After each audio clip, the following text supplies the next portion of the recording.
Shalom saudara, mari kita berdoa sebelum kita merenungkan firman Tuhan. Bapa Surgawi, kami bersyukur untuk kesempatan ini, kami boleh merenungkan firman-Mu. Kiranya Tuhan berbicara kepada kami pada hari ini, dan biarlah kiranya dengan pertolongan Roh-Mu kami akan mengerti firman-Mu. Dalam nama Tuhan Yesus, amin. Saudara, mari kita membaca firman Tuhan di dalam Injil Yohanes pasal 15 ayat 1 sampai 8. Injil Yohanes pasal 15 ayat 1 sampai 8 yang demikian firman Tuhan. Akulah pokok anggur yang benar dan Bapakulah pengusahanya. Setiap ranting padaku yang tidak berbuah dipotongnya, dan setiap ranting yang berbuah dibersihkannya supaya ia lebih banyak berbuah. Kamu memang sudah bersih karena firman yang telah kukatakan kepadamu. Tinggallah di dalam aku dan aku di dalam kamu. Sama seperti ranting tidak dapat berbuah dari dirinya sendiri kalau ia tidak tinggal pada pokok anggur, demikian juga kamu tidak berbuah jika kamu tidak tinggal di dalam aku. Akulah pokok anggur dan kamulah ranting-rantingnya. Barang siapa tinggal di dalam aku dan aku di dalam dia, ia berbuah banyak, sebab di luar aku kamu tidak dapat berbuat apa-apa. Barang siapa tidak tinggal di dalam aku, ia dibuang keluar seperti ranting dan menjadi kering, kemudian dikumpulkan orang dan dicampakkan ke dalam api lalu dibakar. Jikalau kamu tinggal di dalam aku dan firmanku tinggal di dalam kamu, mintalah apa saja yang kamu kehendaki dan kamu akan menerimanya. Dalam hal inilah Bapa-Ku dipermuliakan, yaitu jika kamu berbuah banyak, dan dengan demikian kamu adalah murid-muridku. Saudara, tema yang akan kita bicarakan pada siang hari ini adalah Allah memerhatikan dan menguduskan. Saudara, meskipun hari-hari ini kita disajikan dengan berbagai informasi, perdebatan, diskusi tentang COVID-19, tetapi saya tidak akan membahas itu. Kita akan berbicara tentang bagaimana gereja Tuhan harus hidup. Saudara, pengajaran Tuhan Yesus pada muridnya ini adalah pengajaran-pengajaran terakhir menjelang babak akhir dari perjalanan hidup Tuhan Yesus, Sang Firman yang turun ke dunia dalam rupa manusia, sesuai dengan Yohanes pasal 1 ayat 1 sampai 5, ayat 9 sampai 11 dan ayat 14 sampai 15. Saudara, babak akhir perjalanan Tuhan Yesus selama di dunia ini adalah ia menyerahkan dirinya untuk mengalami penderitaan, dan puncaknya adalah penyaliban, kematiannya, penguburannya, kebangkitannya sebagai kemenangan atas maut, dan pada akhirnya ia naik ke surga. Saudara, pengorbanan Tuhan Yesus di salib, kematiannya dan kebangkitannya dari kematian sebagai bukti bahwa Tuhan Yesus sudah menang dari kematian. Itulah yang menjadi dasar bagi gereja, yang dikatakan sebagai Yesus memberikan dirinya dengan totalitasnya untuk membangun gerejanya. Dan karya penyelamatan itulah yang memberi kita keselamatan, yakni pengampunan dosa dan jaminan hidup kekal bersama Allah di surga. Ketika kita percaya atau menerima Tuhan Yesus sebagai Tuhan dan Juru Selamat dalam hidup kita, sehingga kita menjadi gereja Kristus. Saudara, pengajaran Tuhan Yesus pada perikop ini adalah pengajaran tentang hubungan atau relasi antara Tuhan Yesus dengan kita para muridnya, atau relasi antara Tuhan Yesus dengan umatnya, antara kita yang adalah gereja dan dengan Kristus yang adalah kepala gereja. Mungkin ada yang bertanya, kenapa untuk menggambarkan relasi itu Tuhan Yesus memilih pokok anggur atau pohon anggur, bukan pohon yang lain yang juga banyak dikenal di Palestina tentunya, seperti pohon kurma, pohon zaitun, pohon ara, dan belum lagi tanaman yang lain seperti gandum, jelai, dan masih banyak tanaman yang lain. Saudara, anggur sudah sangat dikenal dan merupakan hasil yang unggulan, jadi komoditas unggulan di tanah Palestina. Yang membedakan anggur dengan tanaman lain adalah dalam hal perawatannya. Pohon kurma misalnya, atau ara atau zaitun, setelah dia tumbuh cukup besar, tidak memerlukan perawatan yang terlalu intens, dan dia akan membesar dengan sendirinya, akan bercabang, dan akhirnya mengeluarkan buah. Tidak perlu treatment khusus untuk membesarkan pohon ara, pohon zaitun, pohon kurma. Sangat berbeda dengan anggur, saudara. Sejak pengolahan tanah, sebelum ditanami, tanah harus dibersihkan dari bebatuan. Karena tanah di Palestina adalah tanah yang berbatu-batu. Ada banyak batu di tanah tersebut, tetapi masih lebih banyak tanahnya. Jadi tanah yang berbatu-batu. Berbeda dengan tanah di Timor atau NTT, yang bisa dikatakan kondisi alamnya adalah batu bertanah-tanah, karena lebih banyak batunya dari tanahnya. Batu-batu harus disingkirkan, dibersihkan supaya tanahnya tanah yang baik, cocok untuk menanam anggur. Dan ketika anggur ditanam, mulai bertunas, bertumbuh, sampai berbuah, pohon anggur memerlukan perhatian dan perawatan khusus. Kebun harus dipagari, dan kebun itu dipagari dengan tanaman yang berduri, atau juga seringkali ditambah dengan tembok dari batu agar tidak dirusak oleh binatang liar. Harus ada tiang-tiang dan palang-palang tempat anggur itu merambat. Dan harus juga dijaga, jangan sampai ada gulma atau semak yang tumbuh akhirnya mengganggu bahkan mematikan pohon anggur itu. Dan tidak ketinggalan, saudara, harus ada menara jaga di tengah-tengah kebun itu untuk mengawasi kebun anggur. Terlebih ketika anggur mulai berbunga, maka ranting yang nampaknya tidak akan menghasilkan buah dipotong. Apalagi ranting yang kelihatan lama-kelamaan akan mengering dan mati, pasti akan dibuang. Dan jika buahnya sudah mulai nampak, daun-daun akan dipotong, dikurangi. Supaya apa? Asupan makanan dari akar akan terkonsentrasi ke buah, bukan ke ranting yang tidak ada buahnya atau ke daun. Saudara, jika semakin besar buahnya, akan semakin dihabisi daun-daunnya. Supaya apa? Buahnya akan semakin baik. Sampai akhirnya buah anggur masak dan siap untuk dipanen.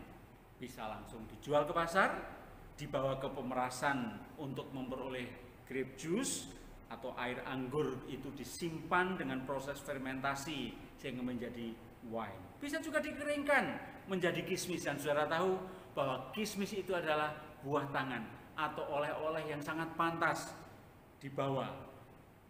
Saudara, perhatikan bahwa Tuhan Yesus mengidentifikasikan dirinya sebagai pokok anggur, dan kita diidentifikasikan sebagai ranting-ranting anggur, sedangkan Bapa adalah digambarkan sebagai pengusaha atau pemilik kebun anggur. Dan saudara, sebagai pengusaha atau pemilik kebun anggur, berarti Allah akan terus-menerus memperhatikan ranting-ranting itu satu demi satu. Ranting-ranting itu akan diperhatikan, dan ranting itu ada dua macam yang diceritakan Tuhan Yesus. Ranting yang tidak berbuah dan ranting yang berbuah. Keduanya, baik yang tidak berbuah maupun yang berbuah, diperhatikan oleh Allah, oleh Bapa sebagai pemilik kebun anggur atau pengusaha. Tetapi perhatiannya beda antara ranting yang berbuah dan yang tidak berbuah. Di mana letak perbedaannya? Yang tidak berbuah diperhatikan untuk dipotong, bukan untuk yang lain. Sedangkan yang berbuah diperhatikan untuk dibersihkan dengan tujuan supaya lebih banyak berbuah. Saudara, siapakah yang dimaksud dengan ranting-ranting dalam perumpamaan Tuhan Yesus ini?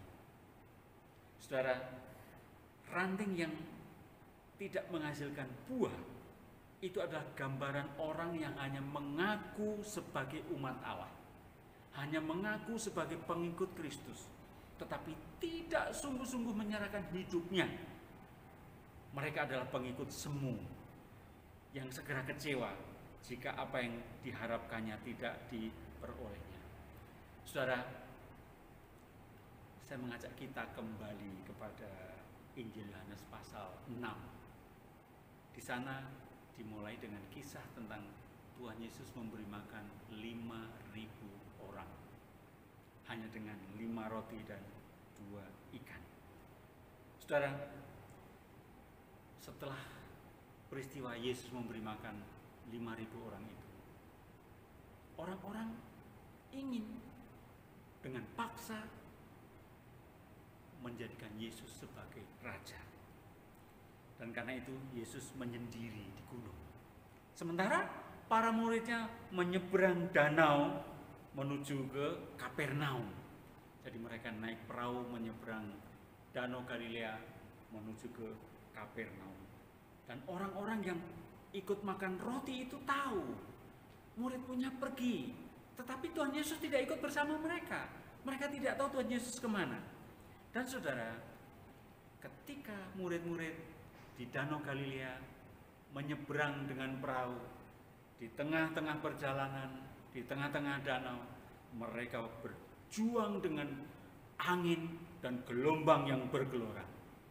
Dan kita tahu pada kisah ini Tuhan Yesus berjalan di atas air mendatangi mereka. Dan saudara, sesampai di Kapernaum,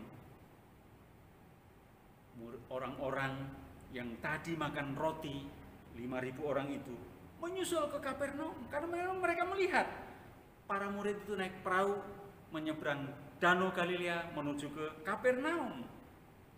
Dan setiba di Kapernaum, orang-orang itu heran, ternyata Yesus sudah ada di sana. Padahal ketika murid-murid berangkat, mereka tidak melihat Yesus ikut dengan mereka. Tetapi begitu orang yang makan roti dari antara 5.000 orang ini tiba di Kapernaum, mereka melihat Yesus sudah ada di Kapernaum. Dan mereka bertanya, bagaimana Yesus sudah ada di situ?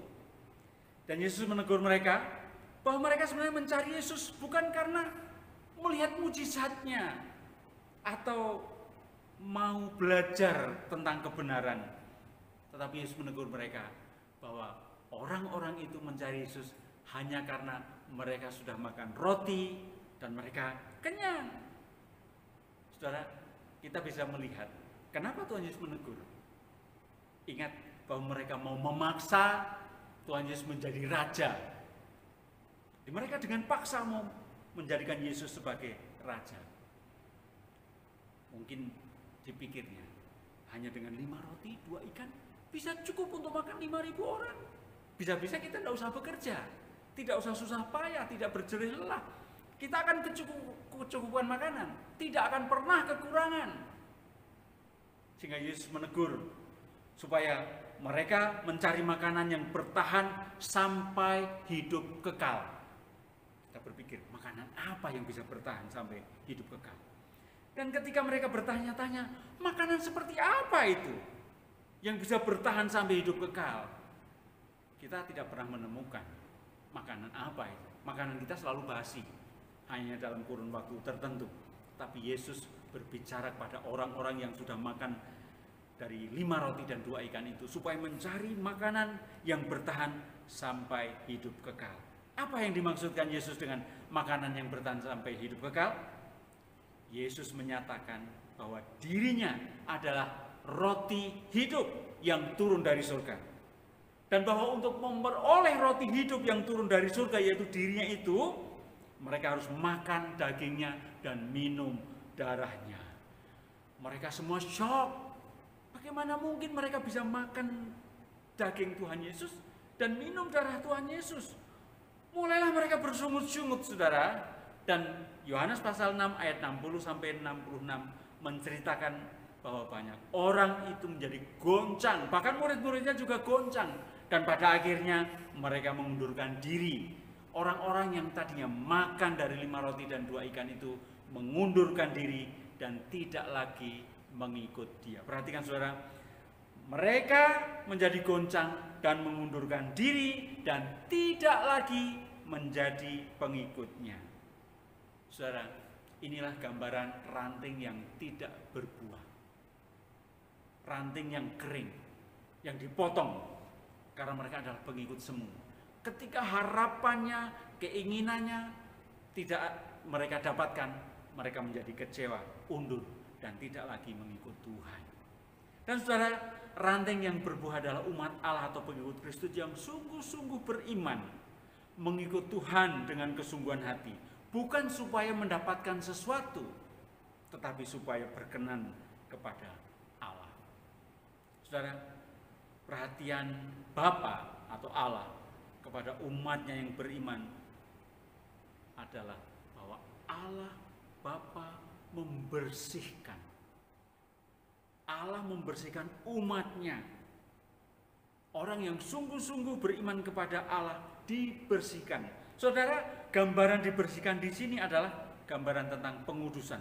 Bahwa Allah terus-menerus melakukan pengudusan dalam kehidupan setiap orang percaya. Kenapa saudara? Setelah manusia jatuh dalam dosa, sifat manusia itu tidak bisa tidak berdosa.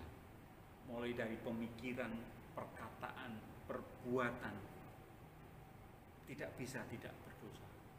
Seringkali kita tidak bisa lepas dari keadaan ini. Tetapi syukurlah bahwa Allah memberikan kesempatan kepada kita ketika kita berdosa, kita diberi kesempatan untuk mengakui di hadapan Allah atau bertobat dan mohon pengampunan. Itulah proses pengudusan yang terus-menerus. Kita belum sempurna selama ada di dunia ini, tetapi Kristus menguduskan kita terus-menerus sehingga kita mengalami pembaruan dari waktu ke waktu. Dan itu berlangsung selama hidup kita. Saudara, kita mau menjadi ranting yang seperti apa? Ranting yang tidak berbuah dan akhirnya menjadi kering, atau menjadi ranting yang berbuah sehingga Allah memperhatikan dengan sungguh-sungguh menguduskan, membenarkan kita, memperbarui dari waktu ke waktu sepanjang hidup kita.